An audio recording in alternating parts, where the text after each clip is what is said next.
আজ ছিল একদম বাড়ির পাশেই বিয়েবাড়ির নিমন্ত্রণ, তো সাজিয়েছিল কিন্তু একদম ফার্স্ট ক্লাস। গিয়েই প্রথমে আমার ফেভারিট স্টার্টার আমি খেতে শুরু করে দিলাম, আর তারপরে কিন্তু বসে গেলাম খেতে। খেতে বসে দেখলাম চারিদিকের ডেকোরেশনটা দেখে চেনাই যাচ্ছে না এটা যে আমার বাড়ির পাশের জায়গা।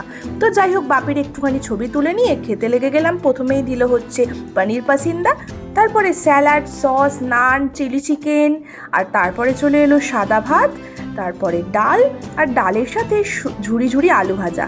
তারপরে চলে এলো একদম দারুণ একটা ভেটকি পাতুরি। এরপরে কিন্তু চলে এলো আফগানি পোলাও, যেটার মধ্যে কিন্তু মাটন কিমা ছিল। তারপরে চলে এলো মাটন কষা, আর এরপর চাটনি, পাঁপড়, একটা দারুণ রসগোল্লা, আর তার সাথে ছিল মিল্ক কেক, আর লাস্টে ছিল আমার ফেভারিট পান। আর তারপরে খেয়ে দিয়ে উঠে একটু প্রোগ্রাম দেখতে দেখতে আমরা খেলাম মকটেল।